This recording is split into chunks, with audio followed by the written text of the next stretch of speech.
आज का टॉपिक होगा 3.5 साल के बाद या इस कैंसर के बाद मेरे जीवन में क्या बदलाव आए हैं।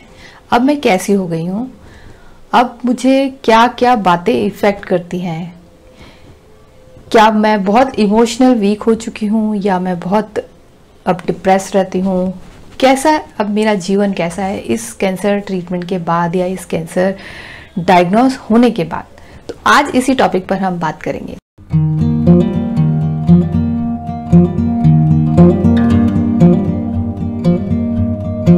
तो हेलो दोस्तों, मेरा नाम उपासना है। मैं एक ब्रेस्ट कैंसर सर्वाइवर हूँ और ये जो चैनल है उपासना's गुड लाइफ, ये मेरी लाइफ से रिलेटेड है। मैं अपने जीवन में क्या कर रही हूँ, क्या हो रहा है, इस ब्रेस्ट कैंसर के बाद मेरे जीवन में क्या बदलाव आते हैं, क्या ट्रीटमेंट रहा, कैसा रहा और अब मैं कैसी हूँ। मैं आए दिन अपने वीडियोस में अपने बारे में बताती रहती हूँ। एज ए सर्वाइवर मैं कैसे रहती हूँ। तो अब 3.5 साल का टाइम हो चुका है। धीरे उतार चढ़ाव बहुत आते हैं इस पूरे ट्रीटमेंट के बाद। इसमें आपसे आपके दोस्त, आपके रिश्तेदार, आपके आस पड़ोस के लोग, जो भी आपके जानने वाले हैं, इतने लोग आपसे मिलते हैं और उनकी जो बातें होती हैं आप पर कितना असर करती हैं। तो मैं अगर अपना बताऊं, शुरुआत में जब मुझे कैंसर का बारे में मुझे ज़ीरो नॉलेज थी, मुझे नहीं पता था कुछ भी, ज़ीरो एकदम, क्योंकि मेरे पूरे ख़ानदान में, मेरी दादी साइड, नानी साइड, मेरे पूरे ख़ानदान में किसी को भी इस तरह की बीमारी नहीं हुई थी। तो नॉलेज के नाम पे मेरे पास ज़ीरो नॉलेज थी। मुझे लगता था कैंसर मीन्स एक डेथ, मतलब कैंसर के बाद बस कैंसर हुआ और आपको मरना ही मरना है। मेरे दिमाग में हमेशा विचार आते थे कैंसर में मरते कैसे हैं, क्या होता है कैंसर, मतलब कैंसर आपको बोला कुछ महीने बाद या कुछ दिनों बाद भी आप बस मर जाते हैं।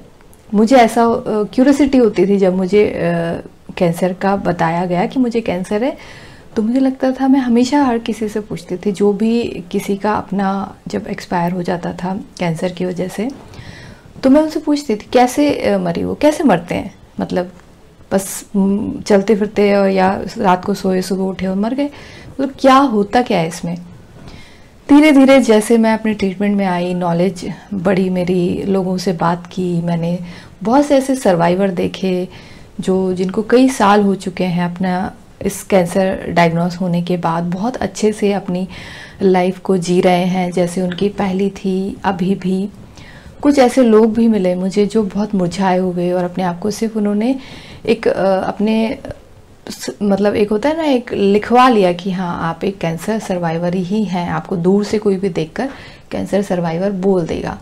लेकिन मैं किससे अट्रैक्ट हुई, मैं उन लोगों से अट्रैक्ट हुई जो जिनको देख के मुझे लगा कि यार ये देखो ऐसी क्या मैं ऐसी हो जाऊंगी, क्या ये जो मेरा शक्ल बदली है, मेरे बाल उड़ गए हैं, मेरे पलके नहीं है, मेरी आईब्रो खत्म हो चुकी है, मैं इतने, मेरे पिगमेंटेशन इतने ज़्यादा है, मेरे हाथों में सेंसेशन, नाखून डेड हो चुके हैं, पैरों के नाखून उड़ चुके हैं, ब्लड क्लॉटिंग हो चुकी है, मतलब इतने सारे साइड इफ़ेक्ट्स के साथ जब खुद को मैं मिरर में देखती थी तो मैं सोचती थी हो जाऊंगी क्या मैं भी फिर से वैसे हो जाऊंगी। अगर हो भी गई तो कहीं मेरे शरीर में दोबारा से कुछ तो रह जाएगा यार, कहीं आधे बाल आएंगे, स्किन वैसी नहीं हो पाएगी।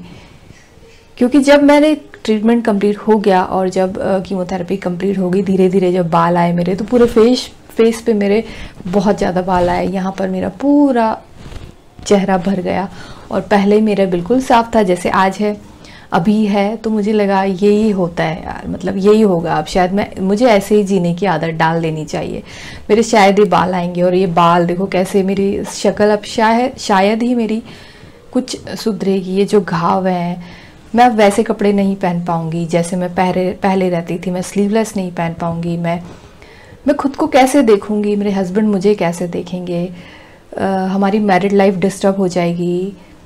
इस तरह के कई सवाल, इतनी उलझन मेरे दिमाग में भी आई थी। लेकिन जब ट्रीटमेंट शुरू हुआ, सबसे करीब आपके क्या होता है एक मैरिड वुमन के साथ, आपका हस्बैंड। तो मेरे हस्बैंड को, मतलब एक होता है ना एक हस्बैंड की पहचान, एक लाइफ पार्टनर की पहचान, वो मुझे उस दौरान हुई। उन्होंने मुझे मेरा इतना ध्यान रखा। और आज भी जब मैं ऐसे कह दूँ ना यार थोड़ा सा मेरा सर दर्द सा हो रहा है, मतलब वो ऐसा हो जाता है, वो डर जाते हैं नहीं नहीं आराम करो आराम करो, मतलब ऐसे। तो ये जो मौका था, ये जो मेरा ट्रीटमेंट का जो समय था, हम दोनों को इस समय ने इतना करीब लाया।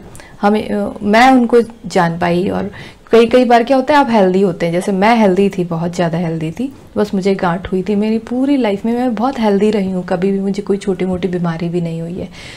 तो मैं उन लोगों को थोड़ा सा ऐसे मजाक सा बना देती थी, कैसे बीमार यार, तुम कैसे बीमार हो जाते हो, तुम्हें हर छोटी को भी सर दर्द हो रहा है, कभी ये हो रहा है। तो मैं मजाक वे में उनसे बात करती थी। जब मुझे हुआ फिर मैं समझ पाई कि ना, बीमारियां, शरीर, हर किसी का शरीर एक जैसा नहीं होता है, सबका शरीर अलग है, दिमाग अलग है। कोई टेंशन में रहता है तो बीमारियां बहुत जल्दी हावी हो जाती है। कोई बहुत सेंसिटिव लोग होते हैं जो किसी को देखकर ही मुरझा से जाते हैं, किसी को, गरीब को देखकर, किसी को ऐसा देख लिया कि बहुत बीमार है, किसी बूढ़ी औरत को देख के या बूढ़े लोगों को देख के, सेंसिटिव लोग, तो वो उनका वो सेंसिटिवनेस क्या होता है, वो उनकी बॉडी पर रिफ्लेक्ट होने लग जाता है। वो छोटी छोटी बातों में बहुत ऐसे हो जाते हैं कि दुनिया में ऐसा क्यों होता है। ऐसे भी लोग थे। इस पूरे ट्रीटमेंट का जो सफ़र रहा मेरा, मैं किस चीज़ से घबराती हूँ, किन लोगों की कहानियाँ सुन के घबराती हूँ, जो हस्बैंड अपनी बीवी का साथ छोड़ चुके हैं, या सिर्फ ऐसे रहते हैं एक उसमें कि बस रहना है, हमें एक जीवन निकालना है। अब हस्बैंड उनको छूने से भी उनको डर लगता है, या बहुत से निचले तबकों में ऐसा होता है कि मुझे टच करने से कहीं ये कैंसर मेरे अंदर, ऐसे भी लोग हैं। मतलब ये जो टाइम होता है, इसमें एक औरत को बहुत सपोर्ट की ज़रूरत होती है, क्योंकि ट्रीटमेंट हो चुका है, कंप्लीट हो गया है, उसके बाद वो रिकवर फेज़ में होती है। वो बीमार नहीं है, कैंसर बॉडी से निकाल दिया है, अब कुछ बीमार नहीं है, सिर्फ रिकवर होगी और वो अच्छे से अपनी एकदम वैसी हो जाएगी जैसे। अगर आप, जो भी आपका केयर करने वाला है, जो आपको ध्यान रखने वाला है, अगर उसका सपोर्ट हो ना, तो वो जो रिकवरी है और फास्ट हो जाती है, एक एनर्जी मिलती है। तो ये भी मैंने फेस देखे हैं बहुत से। मैंने रिश्तेदारों के, मेरे ज़्यादातर रिश्तेदार अच्छे ही हैं, सब सपोर्टिव रहे, सब ने मुझे मेंटली सपोर्ट किया। और कुछ इक्के दुक्के निकल आते हैं, जो सामने कुछ होते हैं और पीछे कुछ और होते हैं। मेरे ज़्यादातर अच्छे निकले। कुछ दोस्त जिनसे मैंने उम्मीद की थी कि वो मुझे हर दिन कुछ ऐसा बोलेंगे या मैसेज करेंगे या मेरे को देखने तो आएंगे, जिनको मैं बहुत करीब मानती थी, उनमें से बहुत से लोगों ने मेरे मतलब साथ नहीं रहे उस दौरान। जब कुछ समय के बाद मैं उनसे फिर से बात करती हूँ तो समझ पाई कि वही नेचर का है, वो डरे हुए होते हैं, वो हम आपसे भी ज़्यादा ऐसे होते हैं, डर वाले होते हैं। जैसे मुझे था पहले कि कोई भी कैंसर वाली बात, कोई भी ऐड आ गया या किसी कैंसर पेशेंट वाला कोई ऐड आ गया तो जल्दी से स्किप करना, कि मतलब ऐसे घबराहट सी होती है ऐसे बातें सुनने में भी। और जैसे मेरे हस्बैंड को नहीं पसंद कि बार बार एक ही टॉपिक पर बात की जाए। बहुत से लोग होते हैं, बहुत सेंसिटिव होते हैं, तो उनका रिस्पेक्ट करते हुए मैं उनके व्यवहार को समझ पाई और फिर दोबारा से हमने दोस्ती जैसी थी वैसी ही है। कुछ ऐसे लोग भी मिले जो हमेशा ऐसी बातें आपको बताएंगे, नेगेटिव बातें बताएंगे कि इसमें शायद ही कोई बचता है, बच भी जाता है तो कुछ सालों के लिए, और बच गया तो कुछ और बीमारियां हो जाएंगी, हार्ट प्रॉब्लम शुरू हो जाएगी, आपको कुछ दूसरी बीमारियां शुरू हो जाएंगी। बहुत से ऐसे लोग भी मुझे ऐसे मिले जो हमेशा उनकी जो बातें होती है नेगेटिव होती हैं। तो मैं अपना एनवायरनमेंट हमेशा ऐसे रखती हूँ पॉजिटिव लोगों से, जो अच्छा बोलें, क्योंकि होता है ना, जैसा हम बोलेंगे, जैसा हम सोचेंगे, हमारे साथ वैसा ही होता है। वो शाहरुख खान की मूवी का डायलॉग है ना कि कायनात आपको मिलाने की साजिश करती है, समथिंग समथिंग ऐसे कुछ डायलॉग है कि जो भी इच्छा करो पूरी कायनात जुट जाती है आपकी वो इच्छा पूरी करने में। तो हमेशा अच्छा सोचें, पॉजिटिव सोचें, पॉजिटिव रहें। और पॉजिटिव का मतलब ये भी नहीं है, हमेशा मैं ये 1-2 बार मैंने ये बात बोल चुकी हूँ, पॉजिटिव का मतलब ये भी नहीं है कि हमेशा मतलब आपको उछल कूद करते रहना है या खुश रहना है, ज़बरदस्ती हंसते रहना है। पॉजिटिव का मीन्स आप जो सिचुएशन आप पर पड़ी है उसको आप समझें, डीपली समझें, उसके सॉल्यूशन निकालें। क्योंकि कुछ कभी कभी क्या होता है, हमारे पर मुसीबतें ऐसी आ जाती हैं उसका सॉल्यूशन हमें ढूंढना पड़ेगा शांति से बैठ के। अगर हम रोएंगे, रोते रहेंगे और कोसते रहेंगे ईश्वर को, परिवार को, या उसकी वजह से हुआ है, आज मैं इस कंडीशन में हूँ, अगर मुझे ऐसा संभाला जाता या मुझे इतनी टेंशन नहीं दी जाती तो मुझे नहीं होता, काश मैं उस परिवार में पैदा होती, काश में इतने मेरे पास पैसे होते। तो ये वाली जो बातें, इसमें क्या होता है, ये बस हवाई बातें हैं, इसका वास्तविक जीवन से कोई आपका कनेक्शन ही नहीं है। तो प्रैक्टिकल रहें, समझें जो परिस्थिति, जो हार्ड टाइम आपके ऊपर आया है उसका सॉल्यूशन क्या है। अगर आपको पैसों की कमी है तो उसका भी सॉल्यूशन ढूंढें, कहाँ से आप अरेंज कर सकते हैं। उसके बाद और भी चीज़ें जैसे मेडिसिन कहाँ लेनी है, कहाँ हॉस्पिटल होना चाहिए, आप कैसे रेस्ट करेंगे, घर का माहौल कैसा होना चाहिए, इन सब पर ध्यान दें।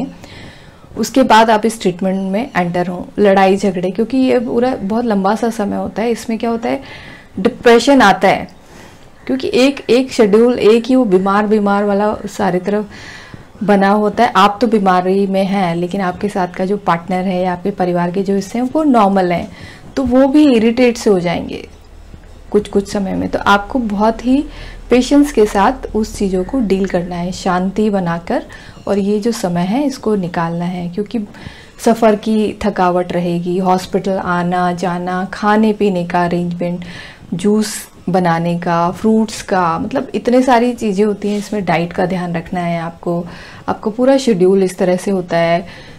कई बार आप ऐसे उल्टियाँ कर देते हैं, फिर कोई साफ़ कर रहा होता है, आपको होता है ऐसे में क्यों हो गई मेरा, आज किसी को करना पड़ रहा है, मतलब ऐसी बहुत सारी ऐसी सिचुएशन आती है। तो अब इन सब सिचुएशनों से मैं क्या सीखी हूँ कि आप किसी को कोसो मत, आप किसी को, जीवन बस इतना ही था, इतना है या इतना ही होगा, ईश्वर के हाथ में है। बस हम क्या कर सकते हैं इसके लिए, हम सिर्फ पॉजिटिव रह सकते हैं हमेशा कि हो जाएगा, ठीक होगा, समय लगेगा, धीरे धीरे सब कुछ बढ़िया होगा। और रिश्तेदार, समाज, आस पड़ोस, इन पे आप बिल्कुल भी ध्यान ना दें। तरह तरह के लोग होते हैं, हर इंसान एक जैसा नहीं होता है। अगर हम सोचे मेरे जैसा ही ये हो जाए, नहीं होगा। हर इंसान अलग अलग अपने कैरेक्टर से पैदा होते हैं, उनकी अलग समस्याएं होती हैं।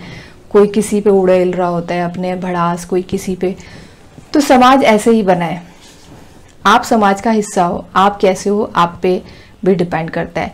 तो उनको इग्नोर करना सीखें, एक कान से सुने दूसरे कान से निकाल दें। हर इंसान एक जैसा नहीं होता है, किसी में अज्ञानता की कमी है, किसी में संस्कारों की कमी है, आपके जैसा वो नहीं हो सकता है। इसीलिए उनको सिर्फ इस तरह से इग्नोर करें, बातें सुनो, एक कान से दूसरे कान से निकाल दें।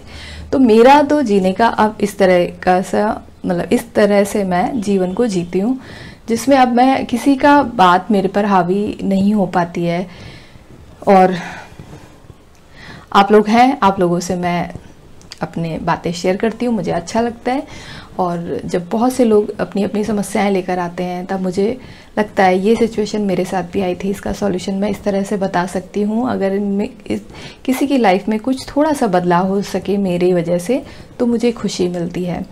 मैं अपने परिवार में खुश हूँ।